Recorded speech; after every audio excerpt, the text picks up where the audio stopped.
Putting together a desk setup on a budget is not always the easiest thing to do, and the process for finding products that are decent quality that look good can be difficult or stressful. A lot of the setups that we see online in videos, including some of the ones that I've put together, can get up there in price.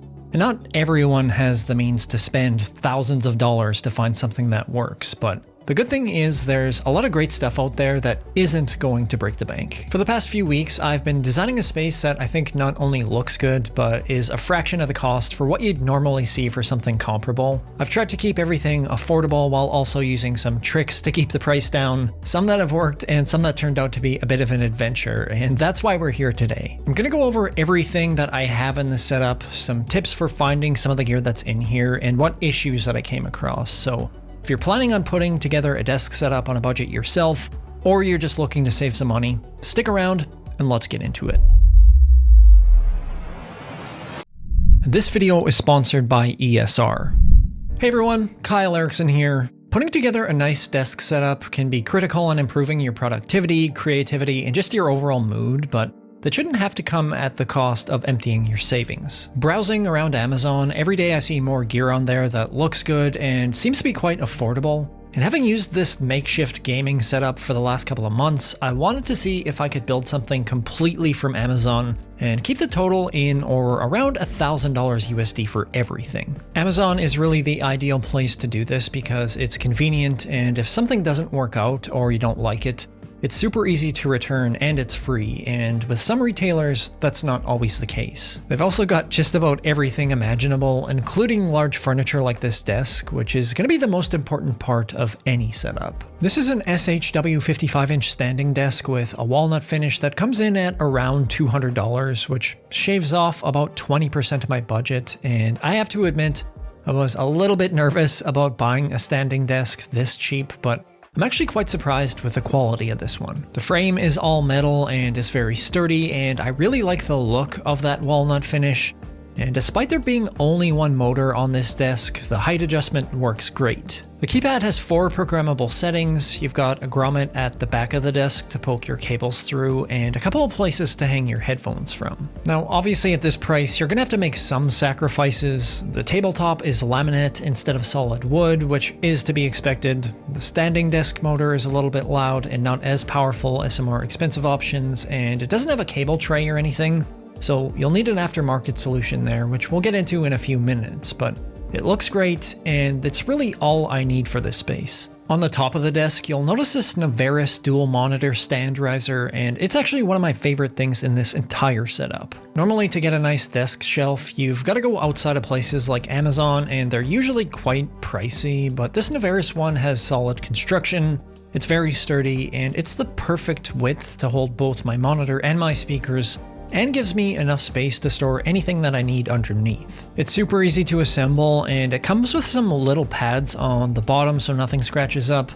And they also give you these stickers to put over the fasteners, which I thought was a nice touch considering a lot of more expensive shelves don't even provide that. The finish on here, again, is walnut to match the desk, and I really don't have any complaints about this, and it comes in at only $85. The monitor that's sitting on that shelf is the MSI G274 QPX 27-inch gaming monitor, which would normally be well out of my price range in a budget build like this. There's a whole story and debacle behind how I ended up with it, but before we dive into that, I have to give a shout out to this week's sponsor who provided this amazing little charging station sitting right in front of it. This is the ESR Qi 2 3-in-1 charger, and it has some really neat features that I'm super excited about. I've got 15-watt fast charging on the main charging pad for my phone, which is perfect for when I need a quick charge in a short amount of time. I can also throw my AirPods on the pad underneath, and the coolest part, in my opinion, is it has this modular Apple certified 2nd gen Apple Watch charger that I can disconnect and plug into a USB-C adapter, which is going to be really handy for when I'm traveling. I'll be taking the watch portion of this with me on my next trip, along with their Qi 2 MagSafe car mount charger. My car has wireless charging built in, but it's in a really bad spot, so this should come in very handy as well. Both of these products fit in nicely here, as you can find them both on Amazon, and they're pretty affordable as well, so check out the link in the description if you're interested in either of them. Alright, so back to this whole monitor situation. Like I said, normally this would cost me around $350, which is a little too rich for my budget here, but I've also become kind of a monitor snob after testing out so many on the channel, so I decided to pick up something from Amazon Warehouse Deals. I've bought a lot of stuff through Amazon Warehouse Deals, and as long as you stick to like new or very good condition items, you usually end up with something that's good as new, but that wasn't quite the case this go around. I'd originally bought the LG GP850, which is a phenomenal monitor, and again, it's a little more expensive, so I bought one from Warehouse Deals, but what was actually shipped to me was something completely different. Somehow, even though Amazon inspected this, I ended up with a 24-inch super basic LG monitor that I'm assuming someone returned as part of a scam or something. But I notified Amazon as soon as I got it, and they refunded the entire amount, so I went back to the drawing board and found this MSI monitor for $243 on Warehouse Deals, and that may have been a blessing in disguise. This monitor has a 1440p resolution, 1 millisecond response time, 240 Hz refresh rate, and is HDR 400 certified with 400 nits peak brightness,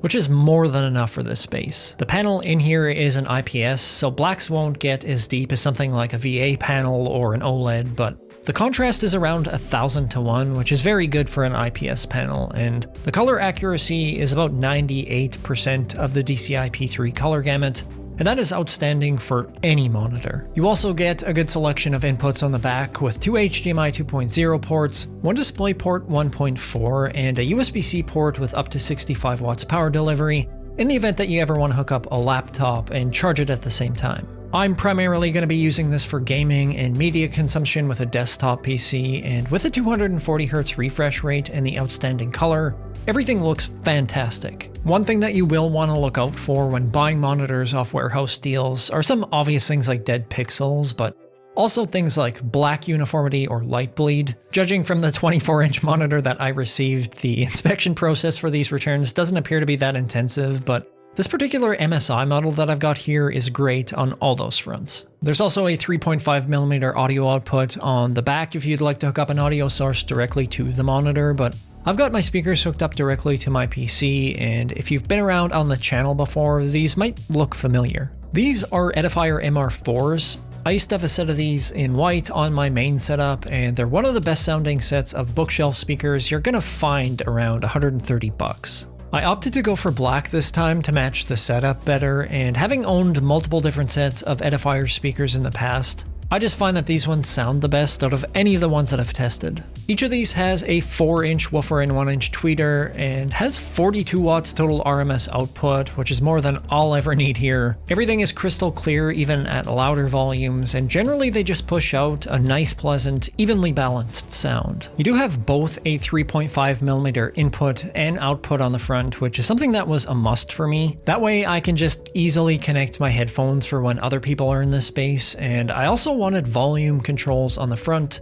as the keyboard I chose doesn't have any media controls available. Speaking of that keyboard, this is a Logitech G413 10 keyless SE with a brushed aluminum backbone. It definitely has a premium look to it, and it matches everything in here perfectly. I love the minimal aesthetic with the illuminated key legends. This is a mechanical keyboard, and key presses feel pretty good, although it is an adjustment after using chiclet keyboards for so long. I believe the switches on here are the equivalent or close to Cherry MX Browns, and they might not feel quite as nice as some more expensive options, but for 59 bucks, there's a lot of value here. The most beside that is a Logitech G305 Lightspeed, which again is another product that I've used in the past that I've always enjoyed, and it's relatively cheap as well, coming in at $49. I love the feel of the mouse button clicks and the scroll wheel, and you've got a 12K optical sensor on here too with great battery life, so it's perfect for a casual gamer. This is one of the few mice that I've tried under $100 where the scroll wheel doesn't feel flimsy or hasn't failed on me.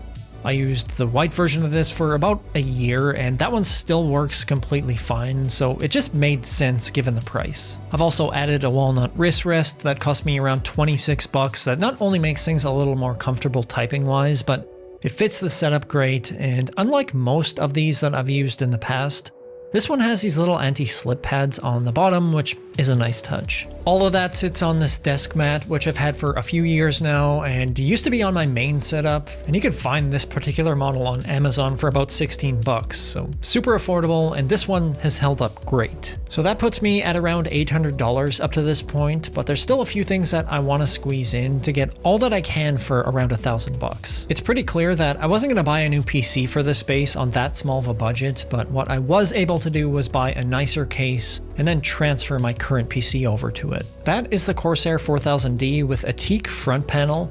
I picked that up on sale for $90 and it fits in much nicer, and the size is just about perfect sitting on the desk. As far as what's inside here, this is the same PC I built just over a year ago that I did make a video on. It's got the same Ryzen 5600X CPU with 32 gigs of RAM and a 1TB SSD, but I did upgrade the GPU a couple of months back to an RTX 4070, and it runs everything on this 1440p monitor without any issues. Now, all this stuff looks great together, but because I've effectively used all the space that I want to on a desk this size, I don't have any room for some other things like my controller or my headphones. The headphones are easily taken care of because the desk came with those hangers that I mentioned earlier, but there's still nowhere for my controller to sit, and the cable situation here is kind of a nightmare, but both of these are super easy fixes. First off, I picked up one of these under-desk controller holders that hang from the analog sticks that fits just about perfectly under my desk shelf.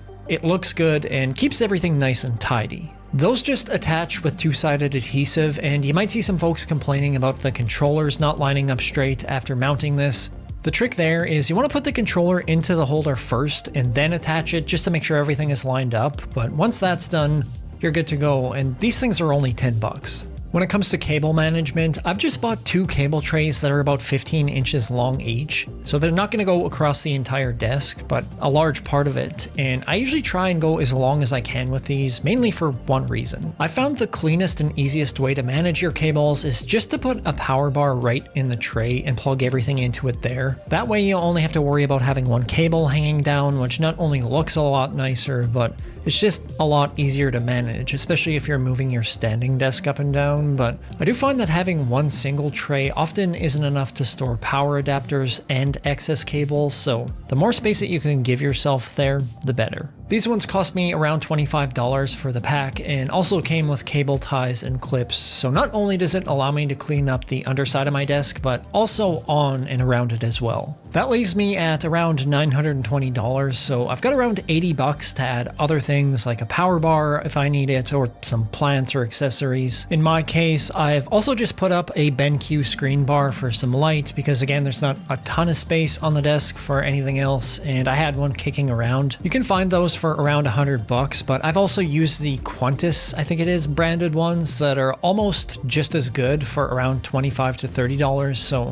you do have some options there if you want to do something similar. As far as my chair goes, I'm just going to use the FlexiSpot chair from my main setup as it's literally right beside this one, at least for now, but the chair is probably something that I'd want to make sure is super comfortable and ergonomic, and I will let you guys know if I change my mind there, but really, for around $1,000 this leaves me with a pretty nice little space. Everything feels very solid and nothing feels like I've cheaped out anywhere. I can see this gear lasting for a long time, and I'm actually surprised at how well everything worked out. I had a few issues with the monitor, and I did end up buying and returning some of the things for this setup, but that's one of the great things about buying things off Amazon. If you don't like it, or it just plain sucks, it's super easy to return. Having gone through this experience has me super curious if anyone else out there has found products like these that maybe not a ton of people know about and you find a lot of value in. If there's anything out there that you think is a steal or a must-have for a desk setup like this,